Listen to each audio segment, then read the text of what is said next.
श्री श्री राधा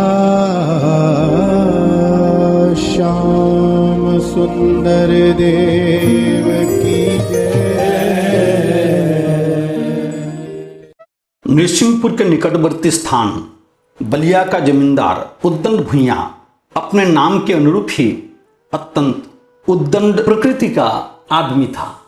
गौड़ मंडल से नीलाचल जाने का मार्ग उन्हीं की जमींदारी के बीच से होकर जाता था।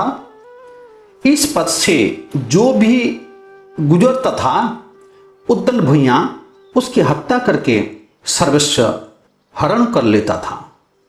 ईस्वी सन 1619 में श्री श्यामानंद प्रभु जी, श्री रसिकानंद प्रभु जी तथा अन्य बहुत से शिष्यों के साथ बलिया गए। उद्दंड भुइयां प्रभुद्वय को पहचान न सका तथा उनका सर्वस्व लूटने के लिए अपने साथी दुष्ट अनुचरों के साथ उन लोगों पर आक्रमण कर दिया।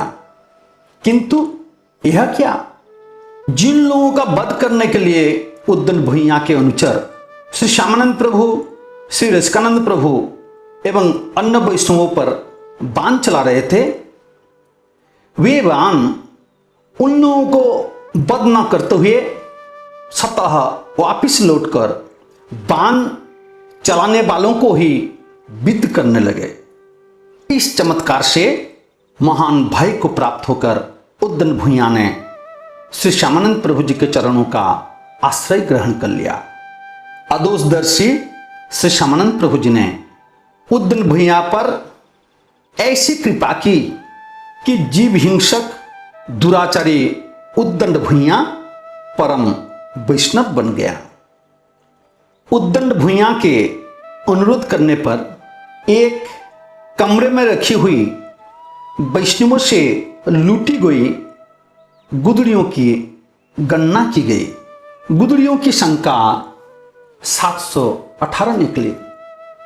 श्री श्यामानंद प्रभु जी से दीक्षा ग्रहण करने से पूर्व अपनी जमींदारी की सीमा से गुजरते हुए साधु वैष्णव की उद्दंड भुइयां हत्या करवा दिया करता था और उनकी एकमात्र संबल गुदड़ियों को अपने घर के कमरे में अपनी नृशंस पौरुष प्रदर्शनी के लिए रखवा लेता था। श्री श्यामानंद प्रभु जी ने उन गुदड़ियों को साधु वैष्णवों में बांट दिया। बलिया श्री श्यामानंद प्रभु जी, श्री रसिकानंद प्रभु जी तथा अन्य शिष्यों के साथ श्री खीरचोरा गोपीनाथ जी के दर्शन करने के लिए रेमुना गए। ठाकुर श्री गोपीनाथ जी का निर्माण त्रेता युग में भगवान श्री राम तथा माता श्री सीता जी ने चित्रकूट पर्वत पर स्वयं अपने हाथ से किया था। परवर्ती काल में कटक के राजा इन विग्रह को रेमुना ले गए और एक भव्य मंदिर का निर्माण करवाकर उसमें श्री गोपीनाथ जी की स्थापना कर दी। श्री कृष्ण चैतन्य महाप्रभु जी के नरलीला के परम गुरुदेव श्रीपाद माधवेंद्र पुरी गोस्वामी पाद के लिए खीर छुपा कर रखने के कारण इन्हीं श्री गोपीनाथ जी का नाम कालांतर में श्री श्री खीरचोरा गोपीनाथ जी पड़ गया था। रेमुना में आकर श्री श्यामानंद प्रभु जी ने देखा कि श्री गोपीनाथ जी मंदिर में विराजमान नहीं थे। उनके दर्शन न पाकर श्री श्यामानंद प्रभु जी इतना दुख अनुभव किया कि उन्होंने अन्न जल तक का परित्याग कर दिया। रात्रि में भक्त वत्सल श्री गोपीनाथ जी ने स्वप्न में दर्शन देकर श्री श्यामानंद प्रभु जी को बताया कि निकटवर्ती गांव वालों ने उन दिनों उनके हाट में चंडी देवी के रूप में श्री गोपीनाथ जी की पूजा करते थे।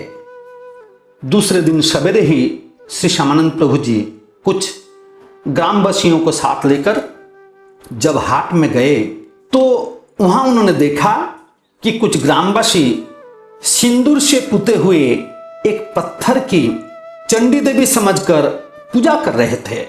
श्री श्यामानंद प्रभु जी के आदेश से उस पत्थर का ग्रामवासियों से उद्धार करके उसको भली भांति धोआ गया, जिस पर सिंदूर दूरीभूत हो गया और श्री गोपीनाथ जी के अनिंद सुंदर त्रिभंग भंगिम दिव्य श्री विग्रह प्रकाशित हो गए। श्री श्यामानंद प्रभु जी ने 24 प्रहर व्यापी श्री हरिनाम यज्ञ महोत्सव का माध्यम से श्री गोपीनाथ जी को श्री मंदिर में पुनः स्थापित कर दिया।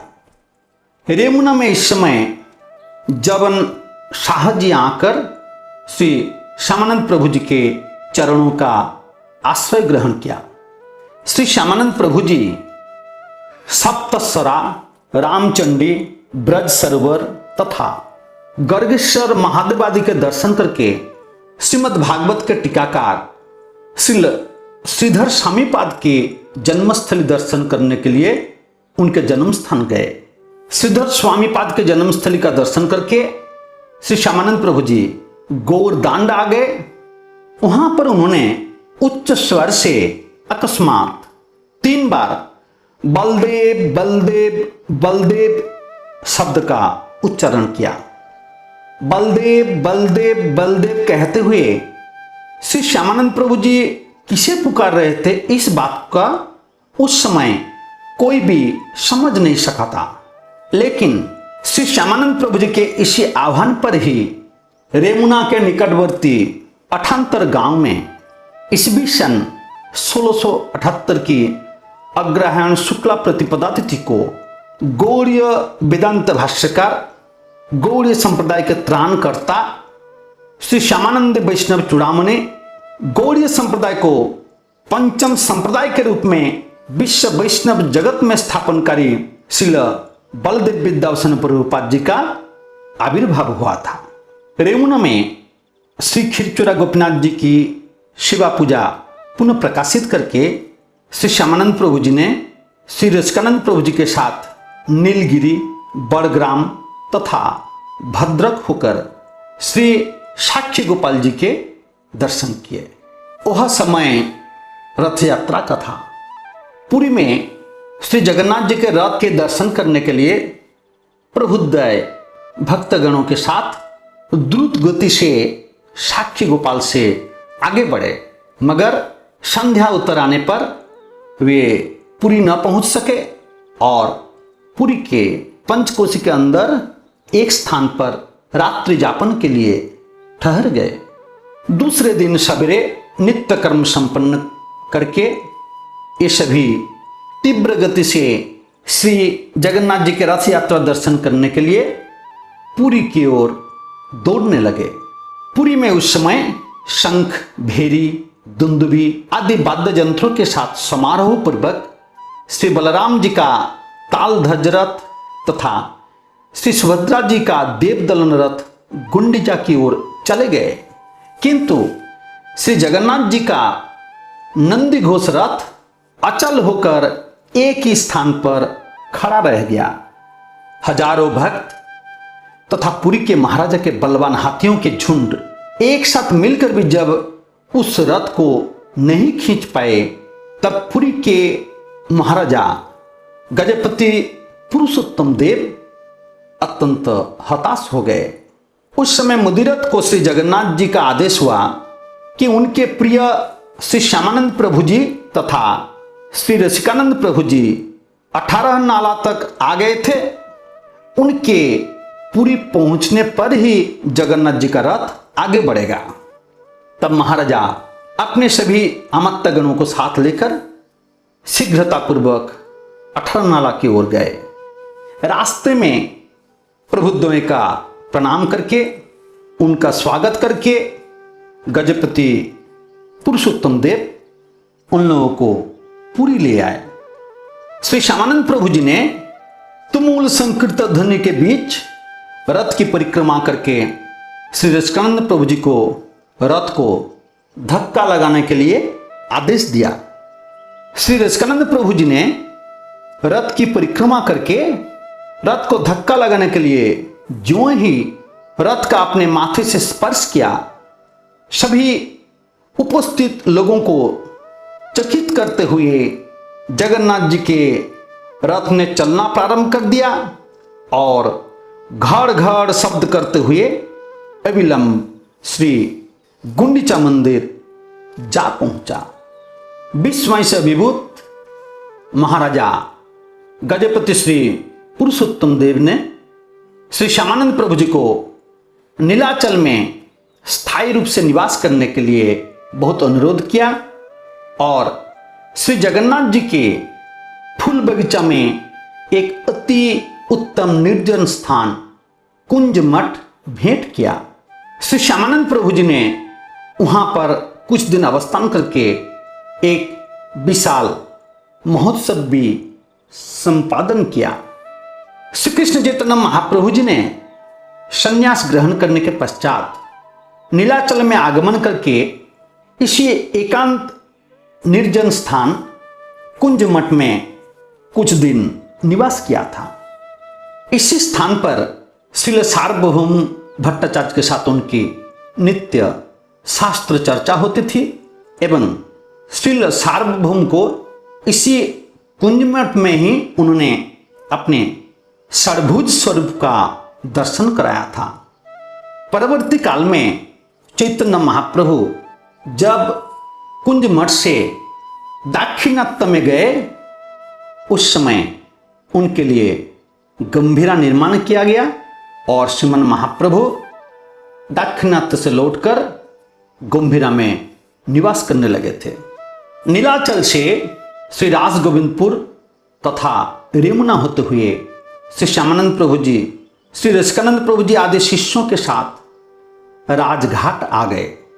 राजघाट पर एक दिन एक मायावादी सन्यासी ने श्री श्यामानंद प्रभु जी को जूटाखोर वैष्णव कहकर उनका उपहास किया, मगर श्री श्यामानंद प्रभु जी ने कोई प्रतिवाद नहीं किया। श्री श्यामानंद प्रभु जी भक्तों के साथ सुवर्णरेखा नदी में स्नान करने के लिए गए और उन्होंने देखा कि सुवर्णरेखा नदी के किनारे में एक विशालकाय मगरमच्छ मुंह खोलकर पड़ा हुआ था। श्री श्यामानंद प्रभु जी मगरमच्छ के पास गए और उस मगर से कहा, हे मगर राज, पिछले जन्म के किन्हीं कुकर्म के कारण तुम इस जन्म में मगर हुए हो। अब से तुम जीव हिंसा का पूर्ण रूप से परित्याग कर दो। कृपामय भगवान श्री कृष्ण अवश्य ही तुम पर कृपा करेंगे। सभी को विस्मित करते हुए मगर श्री श्यामानंद प्रभु जी के निकट आकर श्री श्यामानंद प्रभु जी का परिक्रमा किया। श्री श्यामानंद प्रभु जी ने उस मगर को श्री हरिनाम महामंत्र प्रदान किया। श्री श्यामानंद प्रभु जी से श्री हरिनाम महामंत्र प्राप्त करने के उपरांत मगर श्री श्यामानंद प्रभु जी की परिक्रमा तथा प्रणाम करते हुए धीरे धीरे नदी के गहरे जल में प्रवेश कर गया। उस मायावादी सन्यासी जिसने श्यामानंद प्रभु को पहले उपहास किया था, उसने दूर से इस घटना को प्रत्यक्ष देखकर श्री श्यामानंद प्रभु जी के प्रति अपने द्वारा किए गए अपराध के कारण पश्चाताप के अग्नि से दग्ध होने लगा। फिर उसने आकर श्री श्यामानंद प्रभु जी के चरणारविंद का आश्रय ग्रहण किया। श्री श्यामानंद प्रभु जी ने उस पर कृपा करते हुए उसका नाम रख दिया श्री शंकर दास।